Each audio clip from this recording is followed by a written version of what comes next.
ఏమి తెలుసుకుంటారు బ్రదర్?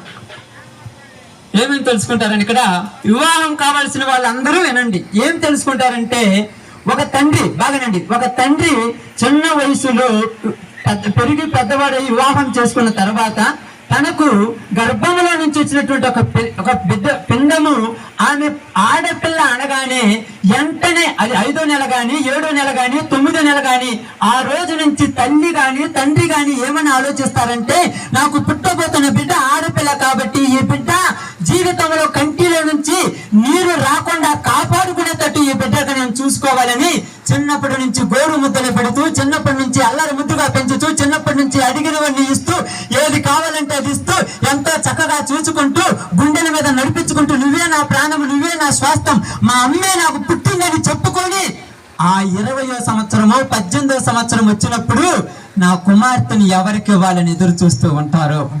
ఎవరికి ఇవ్వాలి 100 మంది 1000 మంది అనేక ప్రాంతాలకు వెళ్ళి ఎంక్వైరీ చేస్తారు. ఎవరికి ఇస్తే బాగుంటదని అబ్బాయిలను అనేక మందిని చూస్తారు. కానీ మీకు అందరికీ నిజంగా చెప్తున్నాను చూడండి, ఇక్కడ గ్రేట్ ఎవరో మీకు చెప్తాను. ఈరోజు అందరిని చూసినప్పుడు అక్కడ ఏం చేస్తారంటే, బంధువులను అడుగుతుంటారు, చుట్టుపక్కల వాళ్ళని అడుగుతారు. ఒక అబ్బాయి గురించి ఎంక్వైరీ చేసి, ఈ అబ్బాయి నాకు నచ్చాడు. ఎవరికి నచ్చాడు చెప్పాలి. ఇక్కడ ఎవరికి నచ్చారమ్మా? మీరు అందరూ ఫ్రీగా మాట్లాడండి, నేను పాస్టర్గా కాదు, మీ ఫ్రెండ్గా. ఎవరికి నచ్చాడు? తండ్రికి నచ్చాడు. అది గుర్తుపెట్టుకోండి మీరు అందరూ కూడా. ఇక్కడ ఉన్న అక్కల్లారా చెల్లెల్లారా, మీకు నచ్చే విషయం తర్వాత సంగతి.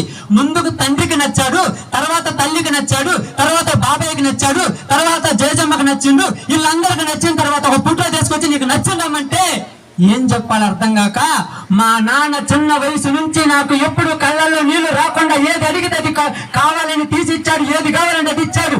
నేను అరేక ముందే నాకు అన్ని ఇచ్చిన మా నాన్న నా జీవితాంతం చూసుకునే భర్తను కూడా కరెక్ట్ ఇస్తాడని నమ్మి మనం ఒప్పుకుంటాం.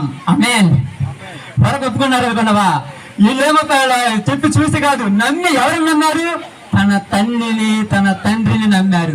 అదే విధంగా అబ్బాయి కూడా ఏం చేస్తాడంటే, మా అమ్మ మా నాన్న కూడా నా గాడికి వచ్చేటువంటి ఒక స్త్రీ నన్ను చూసుకోవాలి, మా అమ్మని చూసుకోవాలి, మా నాన్నని చూసుకోవాలి, నా ఇంటికి వస్తున్న బంధుమిత్రులు మొత్తాన్ని చక్కగా చూసుకోవాలి. ఈ అమ్మాయి కరెక్ట్ కాకపోతే మా అమ్మోళ్ళు, మా నాన్నోళ్ళు, మా జేజనాయనోళ్ళు, మా బాబాయ్ వాళ్ళు ఎంతవరకు ఈ కుటుంబము కలకలాడుతుంది, ఈ అమ్మాయి ఇంట్లో కాలు పెడితే ఈ కుటుంబం చల్లా చెదురైంది అంటారేమని వాళ్ళందరిని అడుగుతారు. నీకు నచ్చిందా, నీకు నచ్చిందా, నీకు నచ్చిందా? వాళ్ళందరూ అంటారు మాకు నచ్చిందంటే మీ అందరికి నచ్చితే నాకు నచ్చినట్టే. అంతేనా బ్రదరు? అర్థమవుతుంది చెప్పిన మాట. వాళ్ళందరికి నచ్చితే వీళ్ళకి నచ్చినట్టు. ఎందుకంటే రేపటి జీవితంలో భర్త భార్యను, భార్య భర్త చూసుకునే రోజులు, చూసుకోకుండా ఉండే రోజులు కాదు ఇవి. భార్య భర్తను సక్రంగా చూసుకుంటుంది, భర్త భార్యను సక్రంగా చూసుకుంటారు. ఎందుకంటే వాళ్ళిద్దరికీ కూడా ఎవరి మీద నమ్మకము? తల్లిదండ్రుల మీద నమ్మకం. ఇప్పుడు వంశీకి వాళ్ళ నాన్న మీద వాళ్ళ అమ్మ మీద నమ్మకం. ఇదిగో మా నాన్న మా అమ్మ మా పెద్దోళ్ళందరూ కూడా నాకు చక్కని అమ్మాయిని చూసి నా జీవిత భాగస్వామిగా నాకు చేస్తారు కాబట్టి నేను బ్రతికినంత కాలము మా నాన్న మాట నిలబెట్టాలి. ఎవరి మాట బ్రదరు? మీ నాన్న మాట. ఎందుకంటే మా బంగారు తల్లి యొక్క కళ్ళల్లో నుంచి నీళ్ళు వచ్చినంటే వీళ్ళ నాన్న వచ్చి మీ నాన్న అడుగుతాడు, మీ నాన్న వచ్చి ఏంద్ర వంశీ పని చేసావు, నిన్ను నమ్మి కదరా నేను అమ్మాయి నీకు ఇప్పించిందంటాడు. అప్పుడు నువ్వు అందరూ కూడా బాధపడుతూ ఉంటారు. ఆ కళ్ళల్లో నీళ్లు రాకుండా చూసుకునే బాధ్యత ఎవరిది వంశీ? ఎవరిది? అమ్మాయి చెప్పారు కదా మీ అందరి ముందు, సంఘం అందరి ముందు చెప్పారా? అతనిదే. కాబట్టి అదే విధంగా కుమారి కొరక కరుణనా, నీవు కొరక తన కుటుంబంలో ఉన్నటువంటి వాళ్ళు ఎవరి కొరక బాధపడకుండా చూసుకునే బాధ్యత నీది. మీకు హెచ్చరిక చెప్తున్నాను అంతే, వాక్యం చెప్పను, సమయం లేదు. కాబట్టి ఈ 2 విషయాలు మీరిద్దరు ఒకరిని ఒకరు అర్థం చేసుకుంటూ, ఒకరిని ఒకరు నమ్ముతూ, ఒకరి మీద ఒకరు ఆధారపడుతూ, ఒకరికొకరు జీవిస్తూ మీ జీవితాన్ని కొనసాగించాలి. ఇప్పుడు మీకు చేయబడుతుంది ఏంటిది? ప్రధానం, వివాహము కాదు. నేను దైవజనునిగా ఎంతమంది నన్ను వద్దన్నా నేను ఈ మాట చెప్పి నేను మీకు చేత దండలు మార్పాడు. ఎందుకంటే రేపు ఏదన్నా ఏందనుకో, అసలు మీకు ఎంగేజ్మెంట్ చేసిన పాస్టర్ వాడిని విలువ అంటారు మందు.